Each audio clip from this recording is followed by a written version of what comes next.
Africa Content TV. Ọkùnrin mẹ́ta kọ̀ọ̀kan ìyàwó mi, mo ń ṣojúṣe nínú ilé mi ò dédé.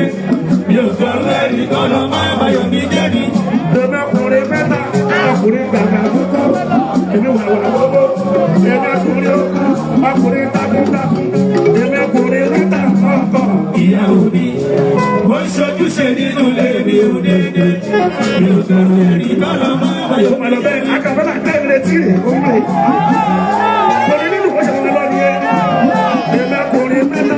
Ọkùnrin yàtọ̀ sọ́mọdé wàwà gbogbo èmi ọkùnrin mẹ́ta ọ̀pọ̀ ìyàwó mi báyìí ni mo ń ṣojúṣe nínú ilé mi ò dédé mi ò gbọ́dọ̀ èrí kọ́nà máa wáyọ̀ mi dé.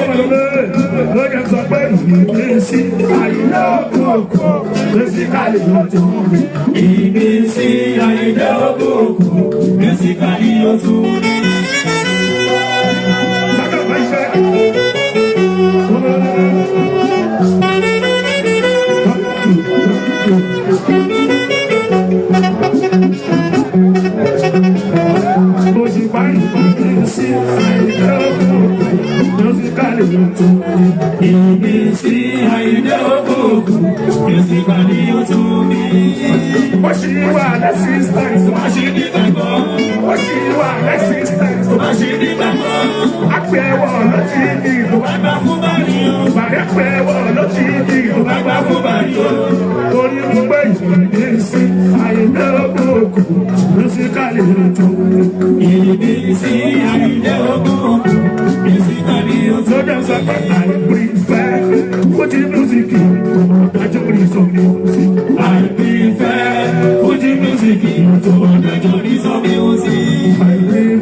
Ṣébùjì tá a wá fi lówó.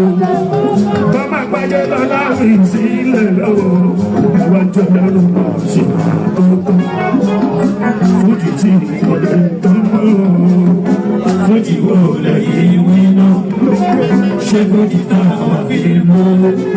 Bọ́mà gbájẹ́ lọ́la fi sílẹ̀ lọ́wọ́. Ìwà jẹ́ lẹ́nu náà ṣe máa tó tán. Fújì ló ti tẹ́ lọ́lọ́.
Báwo ni ìlànà tó bá wà?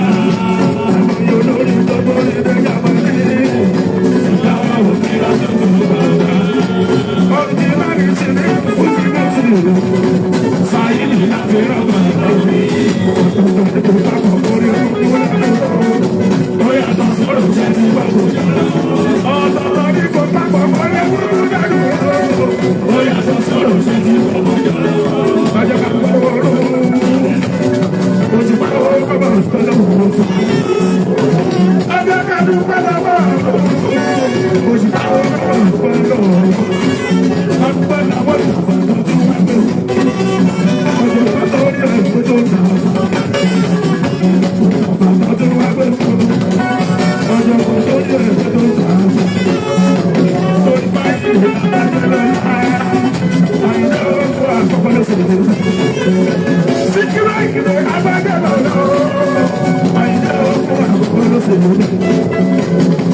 Yeah.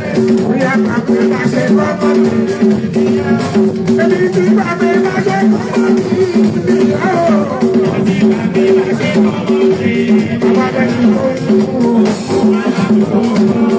Bàbá mi ló fẹ́ bẹ́ẹ̀ o. Bàbá mi ló ń kú. Thank you. That's a welcome. I'll show you company.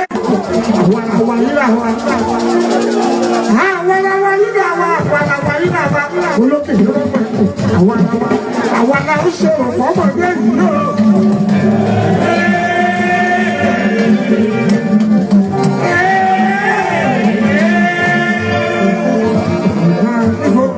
Inú ilé yìí ọ̀gá ni mo wá sí. Inú ilé yìí ọ̀gá ni mo wá sí.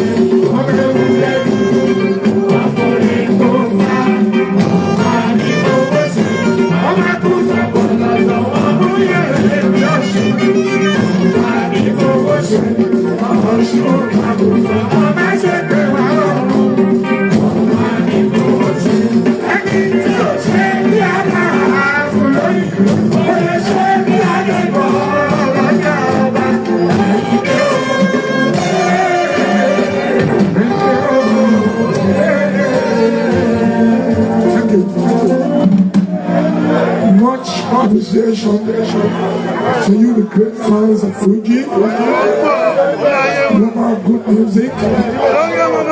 Good people of Nigeria, Lagos for that matter, and above all, those of you that have been with us over the years.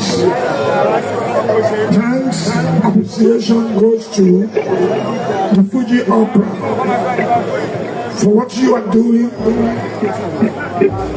to continue to promote, spend money to showcase Fuji music from home to abroad. Your presentation in London, England, and many more. Discovery of a new talent. What we see here today is a display of crossover of what makes Yoruba music tick and really goes a long way. I'm sure Rashid Akpala was here today, and Yusuf Olatunji was here. Tosin gbogbo gbàtáyé bá ń jáyé wọn àti bọ̀bọ̀ àti gbogbo àwọn tó associate pẹ̀lú opera ẹni mọ̀ṣì gbogbo wàhálà tẹ̀ ṣe ẹlẹ́dàá àwọn bàbá tí wọ́n ti jí wéré Àjísàrè tí Síkírù Àyìndé Barrister to establish this beautiful direction tí Alhaji Kollington tí gbogbo wọn tó embrace. Before the likes of me, Fatai Adio, Shadua, Sawaba, and most of others, what you are doing to us, generation upon generation, we appreciate you. Tosin, Ashafa, Bobo, thank you very much. Thank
you.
ara wa kágbó fìfò.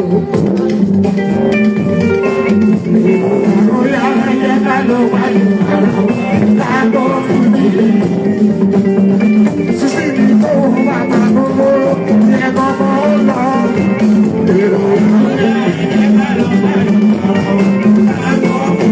Bàbá mi tó wọ bàbá mi yá gbogbo yẹ gbogbo lọ.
Àti gbogbo àwọn tó sọ̀rọ̀ àwọn ohun eré tó ń ṣẹlẹ̀ yìí.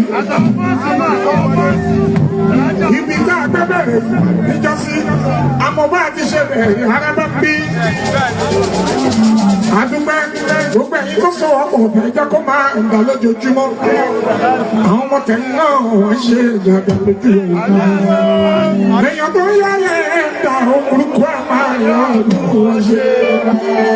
Aṣọ wọn ni ọ̀rọ̀ àkúṣe wọn gbàgbà ẹni bá yọ ọmọ sí wa. Lójoojúmọ́ èyí tẹ̀ ń tọ́ wà ẹ̀yìn yọ ọmọ sí wa láti fi dá Amẹ́ríkà délùú òyìnbó kíbi gbogbo Nàìjíríà ṣáàkì ẹni bá yọ ọmọ sí wa. Ẹni yọ ọmọ sí wa ẹni yọ ọmọ sí wa ìyọnu ọ̀lọ́ ìyọnu ọ̀lọ́.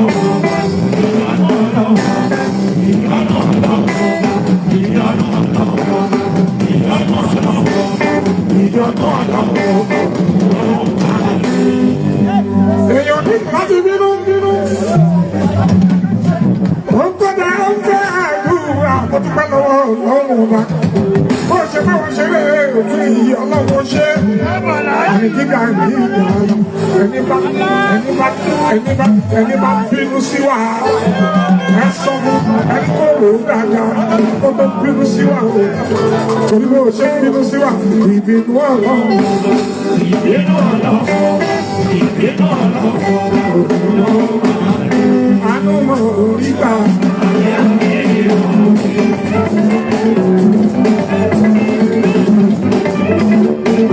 Wọ́n ṣe ọmọ ọgbà ìṣọ̀ká wápà àti bàbá àánú gbà.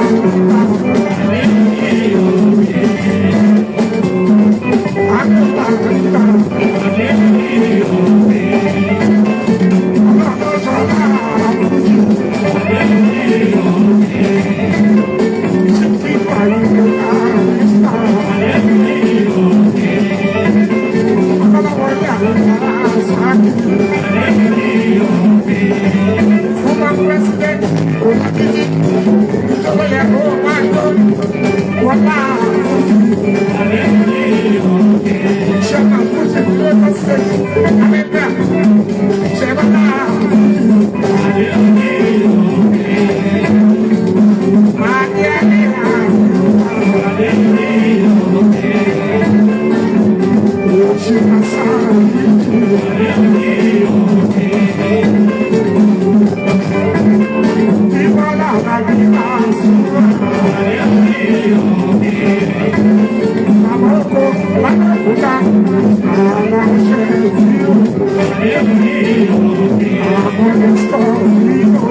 Ibẹ̀ làwọn ti máa wọ arábọ́ọ̀lù. Adúgbò fọlọ́ ọ̀hún.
ní bàbá